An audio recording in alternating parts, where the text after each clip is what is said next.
Today we have starting a new topic, pathophysiology B Farm second sem, ACP by Anusri ma'am. Okay. तो today we starting a new topic Alzheimer disease. Alzheimer disease जो है वो एक neurological disorder है. It is also known as dementia. Okay.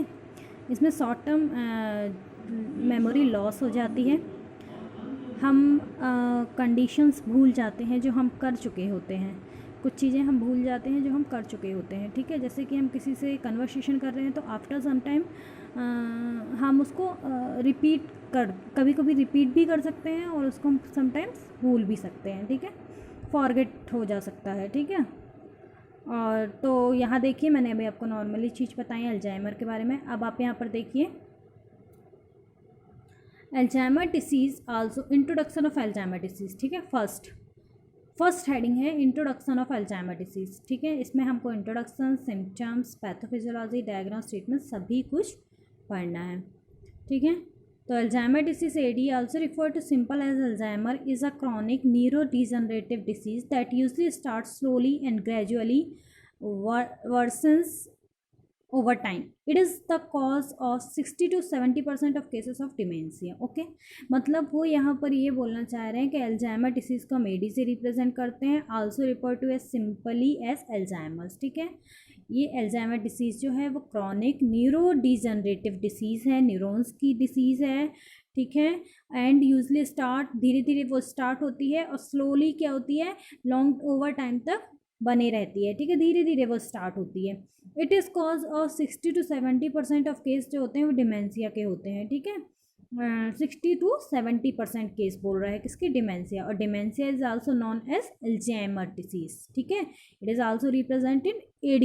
ठीक है. तो normally ये न्यूरोलॉजिकल डिसऑर्डर है. इसमें क्या होता है जो ब्रेन के फंक्शंस होते हैं वो मतलब डिसमिस हो जाते हैं. कहना चाहिए कि जो फंक्शंस हैं वो प्रॉपर नहीं हो पाते हैं. ठीक है ना. जिस तरीके से कि जिस न्यूरॉन्स को अपना जिस केमिकल के साथ जैसा भी वर्क करना है तो वो प्रॉपर तरीके से वो प्रोसेस नहीं हो पाती है. और मैं इसका आपको रीज़न भी बताऊंगी कि ये न्यूरॉन्स जो होते हैं वो डिजनरेट कैसे होते हैं. ठीक है. तो ऐसा कुछ होता होगा जिसकी वजह से न्यूरॉन्स अपना काम करना बंद कर देते होंगे या फिर इसी वजह से हमको कोई भी चीज़ का सेंसेशन नहीं हो पाता या हम प्रॉपर तरीके से अपना फंक्शन नहीं कर पाते हैं ना ब्रेन से.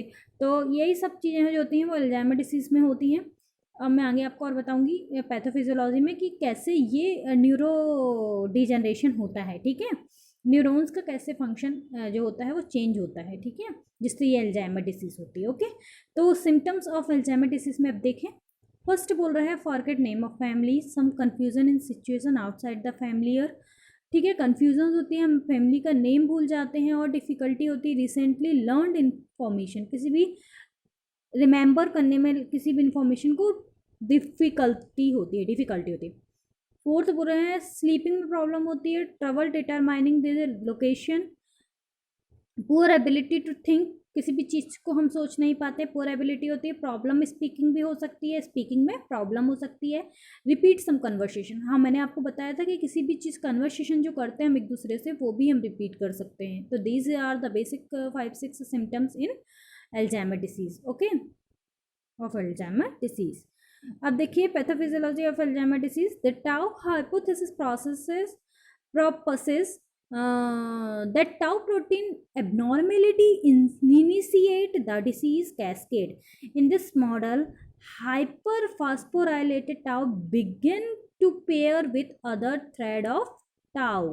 ठीक है. मतलब कि कुल मिला के ये कह रहे हैं जो टाउ प्रोटीन होता है वो क्या करता है, एबनॉर्मेलिटी इनिशिएट करता है इस डिसीज़ के लिए. ठीक है. और वो किस तरीके से करता है, तो जो मॉडल होता है hyper phosphorylated tau begin to pair with other thread of tau. ठीक है. जो hyper phosphorylated phosphorylated tau protein होता है वो किससे पेयर कर देता है, other thread of tau protein से. ठीक है. जिससे क्या होता है, they form neurofibrillary tangle inside nerve cell bodies. ठीक है. जिससे कि क्या फॉर्म हो जाता है, न्यूरोफाइब्रिलरी टैंगल. कहाँ पर, नर्व सेल ऑफ बॉडी में, न्यूरॉन्स के पास. ठीक है. When this occur the microtubule integrate, जिससे कि माइक्रोट्यूबुल क्या हो जाते हैं, डिसइंट्रीगेट हो जाते हैं, ब्रेक डाउन हो जाते हैं, destroy the structure of cells, cytoskeleton which collapse the neuron transport system, जिससे कि क्या हो जाता है, स्ट्रक्चर ऑफ सेल्स भी क्या हो जाता है, डिस्ट्रॉय हो जाता है ना, एंड न्यूरॉन्स ट्रांसपोर्ट सिस्टम भी प्रॉपर तरीके से वर्क नहीं कर पाता है, जिससे कि हम sometime it may result first in multi functional biochemical communication between neurons and later in the death of the cells, ठीक है, जिससे कि क्या होता है, मल्टी फंक्शनल चेंजेस होते हैं, अपनी बायोकेमिकल जो हमारी कम्युनिकेशन है न्यूरॉन्स के बीच वो भी ख़राब हो जाती है, और लेटर सम टाइम ये डेथ का कारण भी बन जाता है, ठीक है, later in the death of cell. आया समझ में? तो कुल मिला के यही बोल रहा है कि टॉप प्रोटीन जो होता है वो डिपॉजिट हो जाता है सेल्स में, न्यूरॉन सेल्स के पास, ठीक है, जिससे कि पूरा बताया कि माइक्रोट्यूबुल कैसे डिसइंटीग्रेट होते हैं, डिस्ट्रॉय सेल कैसे होता है, कैसे न्यूरॉन ट्रांसपोर्ट सिस्टम पर इफेक्ट पड़ता है, और अल्जाइमर डिजीज़ होती है। ओके, तो यहाँ पर ये बताया हुआ है।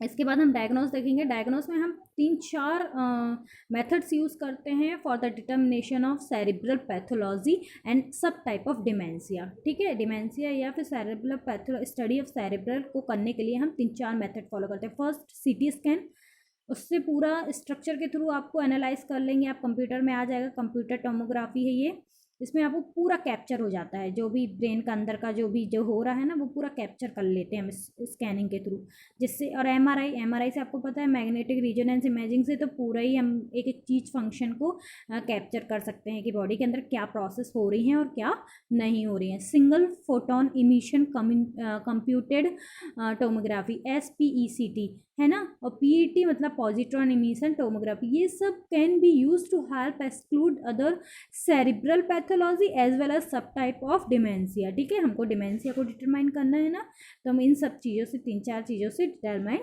कर लेंगे।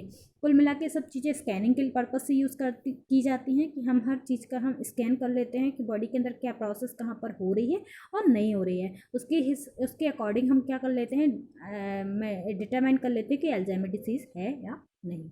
इसके बाद ट्रीटमेंट में देखेंगे, long term uses of non steroid anti inflammatory drugs कहना चाहिए, इसको शॉर्ट फॉर्म में कहते हैं NSAIDs, were thought in 2007 to be associated with a reduce likelihood of developing AD.